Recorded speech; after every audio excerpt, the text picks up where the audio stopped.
have a trade and you put a trade on, if it doesn't give you immediate feedback that you're doing the right thing or holding a potential winner, you have my permission to kill the trade and feel no reason why you should feel any regret about it, even if it takes off in your favor.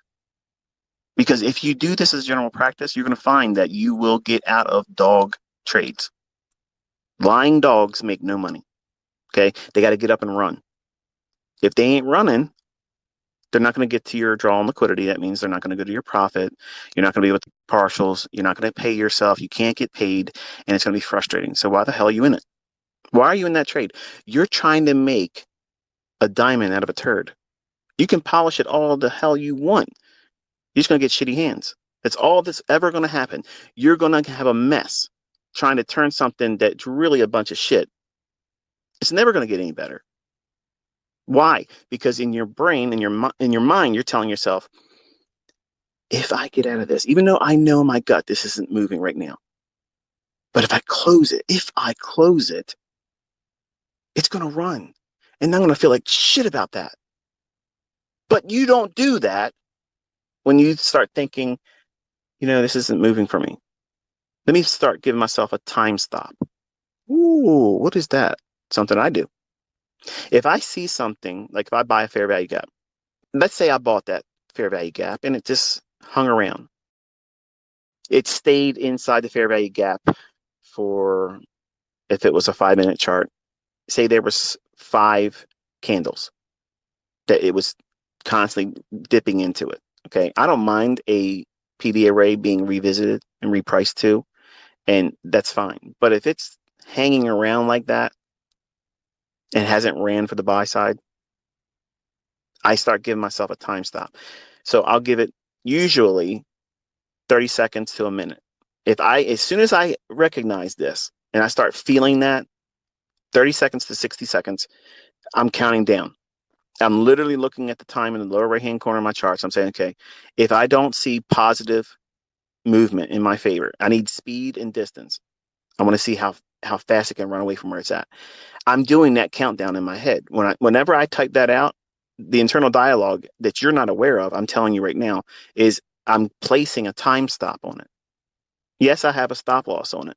So if it is against me, it'll stop me out and take me out of the trade at a loss that I'm willing to accept. But I also, at these points where the market starts to like hang around and isn't really running for me yet, but it hasn't really scared me to the point where my stop loss is in jeopardy. It just isn't moving around. It's just like dead. It's a dog. It's a lying dog. It hasn't got up and started running yet. As soon as I start feeling that, I say, okay, look at the time.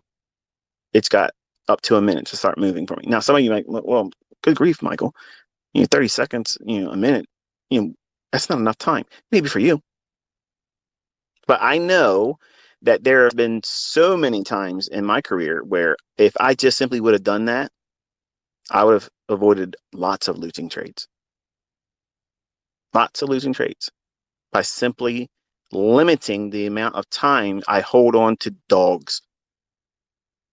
You got to let your runners show themselves. And if they don't want to join the race, move on to the next one.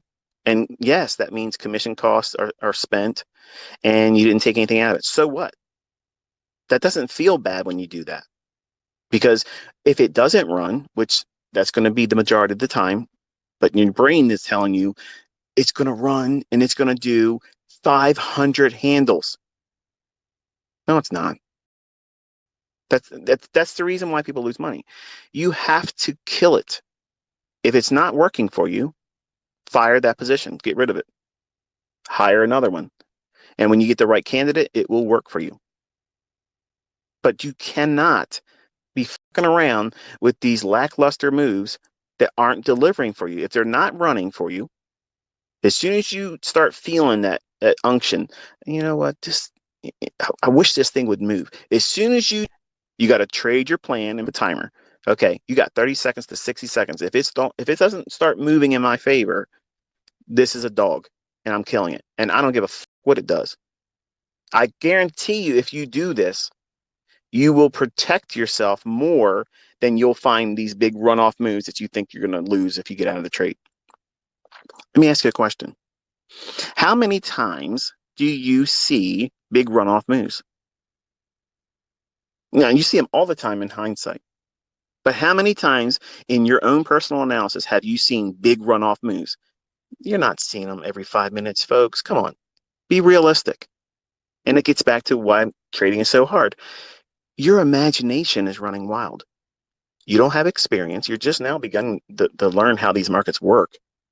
And you think that every setup is going to be these mega trades. It doesn't work that way. Bread and butter setups happen every single day, which is the reason why I beat that drum all the time.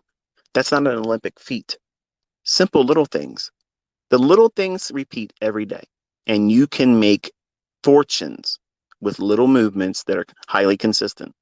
But you can't over leverage them and hold on to them and demand that they pay out bigger yields than they're really warranted.